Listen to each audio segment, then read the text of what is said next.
گھڑی کو یاد کرو جب آپ دنیا میں تشریف لا رہے تھے، یادداری کے وقت زیادہ نے تو اس وقت کو یاد کرو جب آپ دنیا میں تشریف لا رہے تھے، ماں کے پیٹ سے آپ اس دنیا میں قدم رکھ رہے تھے، اس وقت کو یاد کرو۔ کیا صورتحال تھی اس وقت؟ اس وقت کی صورتحال یہ تھی، تمام حضرات جتنے تمہارے رشتہ دار ہیں، قریب اقربا ہیں، سب کے سب خوشی و مسرت سے سرشار تھے، اور پھر آپ تشریف لا رہے تھے تو روتے ہوئے آ رہے تھے۔ یادداری کے وقت زادن تو ہما خندہ بدند تو گریاں، سب حسرے مسکرا رہے تھے اور مسرت سے شاد کام تھے، اور وہ خوشیوں کے ترانے اپنے زبانوں سے ادا کر رہے تھے، خوشیوں کے پھول بکھیر رہے تھے اور آپ روتے ہوئے آ رہے تھے۔ لیکن اب کیا کرنا ہے وہ پیغام دے رہے ہیں سعدی علیہ الرحمہ، آچنی زیست کے وقت رحلت تو، اب آپ ایسی زندگی گزاریے کہ دنیا سے آپ جا رہے ہوں تو کیا ہو، ہما گریاں بوند تو خنداں، حالت یہ ہو کہ ساری دنیا آپ کے وفات میں، آپ کی رحلت میں رو رہی ہو اور آپ ہنستے مسکراتے اللہ کی بارگاہ میں جائیں۔ بزرگان گرامی، اس عظیم مقصد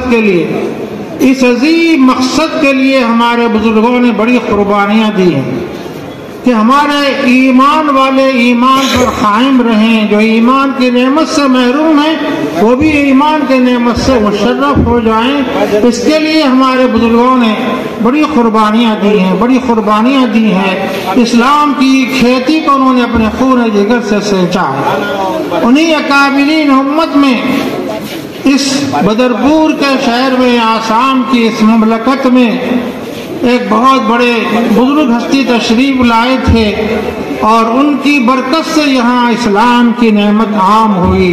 اور بزرگان گرامی، مجھے تفصیل میں جانا نہیں ہے، لیکن ہمارے پاس جو بزرگان دین جو اس وقت ہمارے پیش نظر ہیں، حضرت شیخ الشیوخ، استاد الاساتذہ، شیخ الحدیث حضرت مولانا عبد الجلیل بدرپوری صاحب رحمہ اللہ الباری، کون بھلا سکتا ہے ان کو؟ کوئی نہیں بھلا سکتا۔ وہ امیر شریعت تھے، انہوں نے دین و ایمان کی حفاظت کے لیے، مسلمانوں کے ایمان کی حفاظت کے لیے انہوں نے بڑی جاں بازی کی زندگی گزاری، قربانیاں دی۔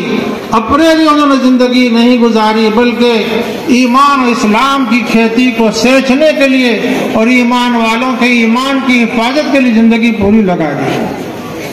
اور ان کے نقش قدم پر چلتے ہوئے ہمارے بہت بڑے بزرگ حضرت علامہ طیب الرحمان صاحب امیر شریعت نور اللہ مرقدہ کو کون بلا سکتا ہے؟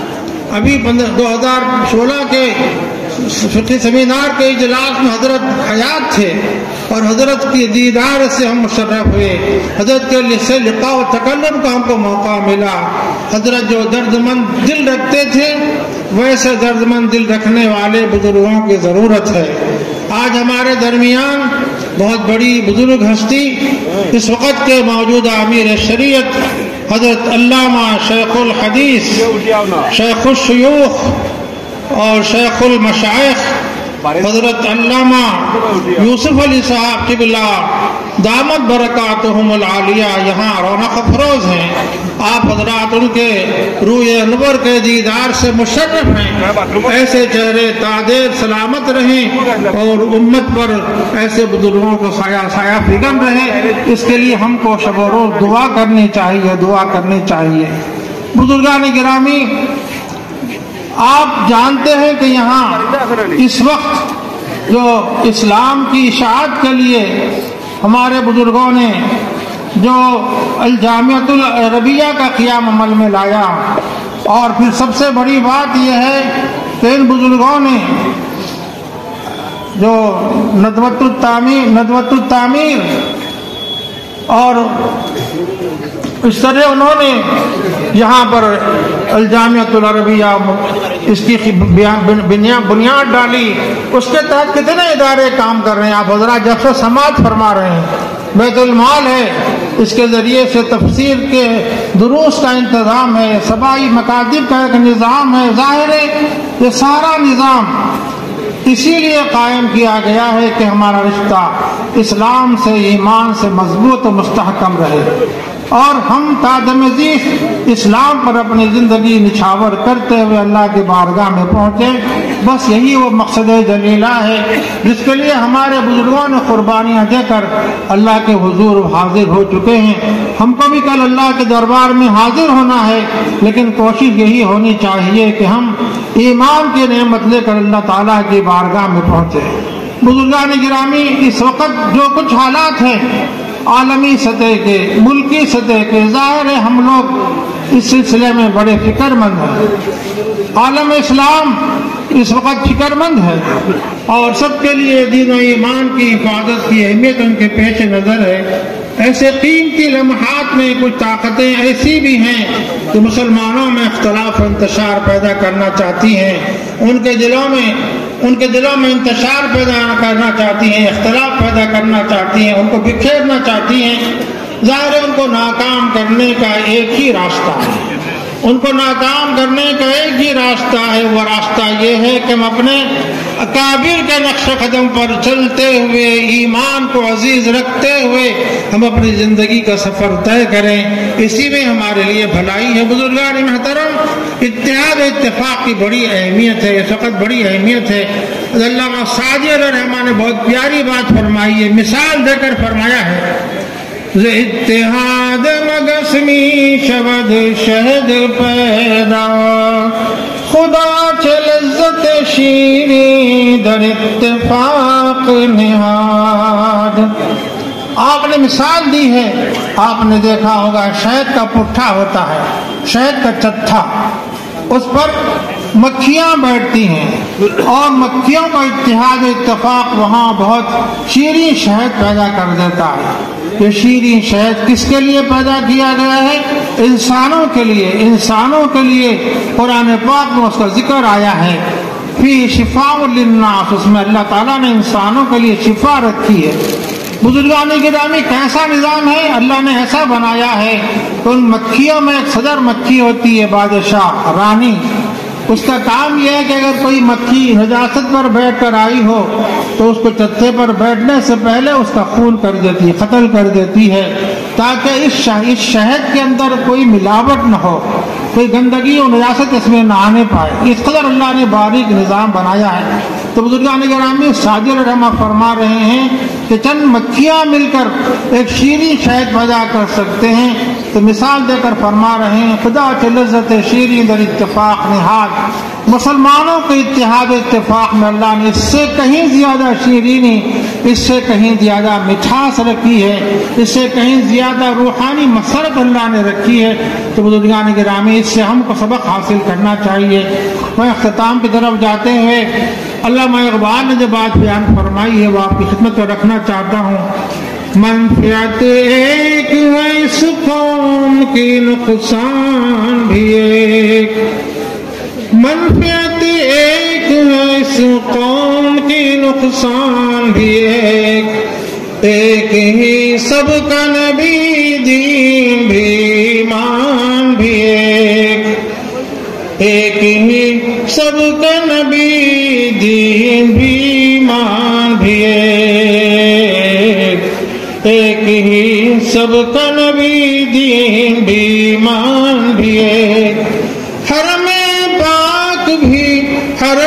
پاک بھی ایمان بھی اسلام بھی ایک، حرم پاک بھی قرآن بھی اسلام بھی ایک، کچھ بڑی بات تھی ہوتے جو مسلمان بھی ایک۔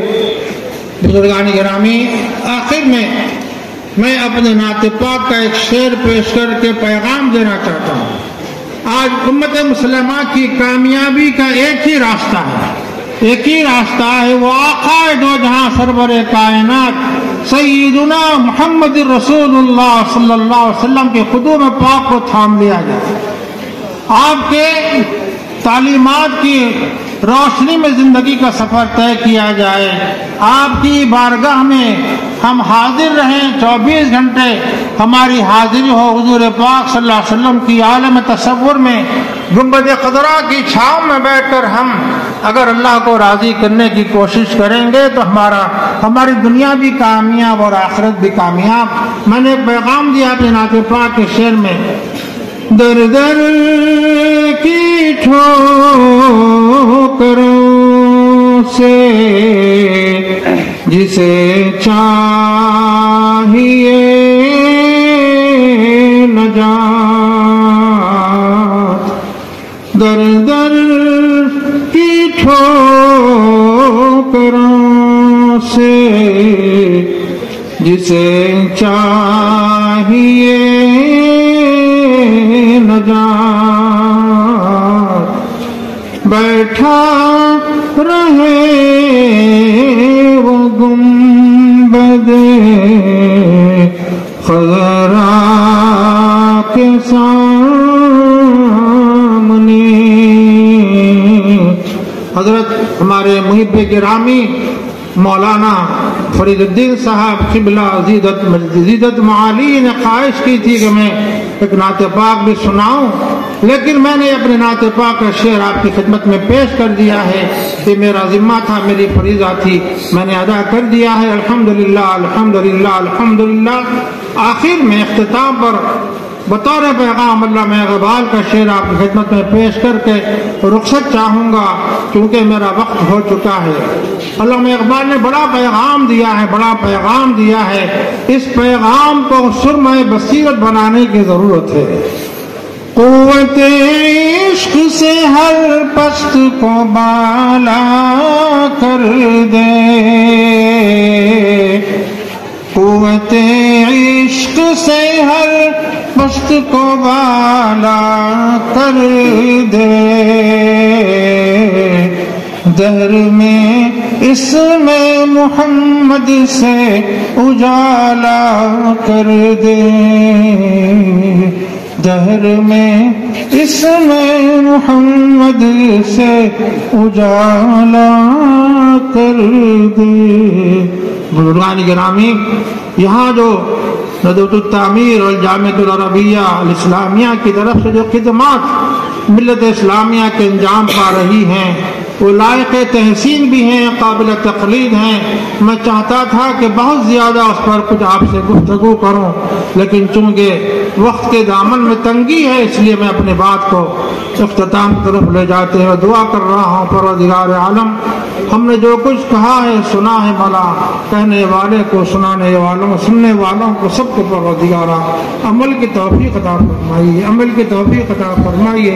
ہمارے بزرگوں کو مولا سلامت با کرامت رکھیے، ان کے سائے عاطفت کو ہمارے سلام پر تاجر سلامت با کرامت رکھیے۔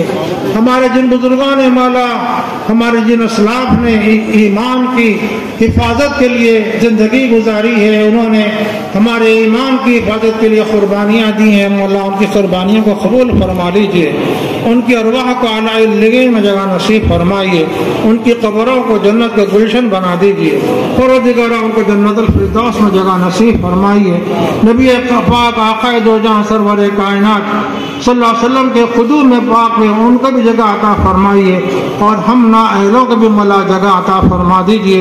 پروردگارا اس وقت جو مصائب و عالم مولا آسمانی ہو سلطانی ہو، سارے عالم مولا، سارا عالم اس کی لپیٹ میں ہے مولا، اپنے فضل و کرم سے مولا ایمان والوں کی لاج رکھ لیجیے، ایمان والوں کی لاج رکھ لیجیے۔ مولا ٹوٹے پھوٹے ہمارے ان اعمال اور ایمان کی بنیاد پر مولا ہماری لاج رکھ کر مولا اس پورے ارض کو مولا رحمتوں کا گہوارہ بنائے۔ مولا اسلام کی نعمت کو عام فرمانے کا انتظام فرمائیے، اور ایمان کی نعمت کو عام کرنے کا انتظام فرمائیے، اس میں ہماری حصہ داری بھی نصیب فرمائیے، اور پروردگارا ہمارے سارے عالم کو قریش کو مولا کرے ارض کو مولا سلامتی کا گہوارہ بنائیے، امن و امان کا گہوارہ بنائیے، ہماری ٹوٹی پھوٹی دعاؤں کو قبول و منظور فرما لیجیے۔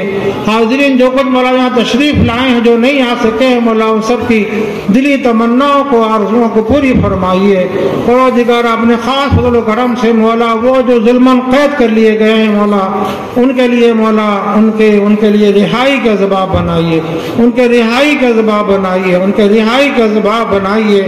پروردگارہ اس وقت مولا بہت سے ہمارے بعض مسلم ملکوں میں مولا اس وقت وہ قدرتی اعصاب اور قدرتی مصائب کا شکار ہے مولا ان کی مدد فرمائیے، نصرت فرمائیے۔ جو مرحوم ہو گئے مولا، جو شہادت کا رتبہ پا چکے ہیں، ان کی بخشش و مغفرت فرما دیجیے۔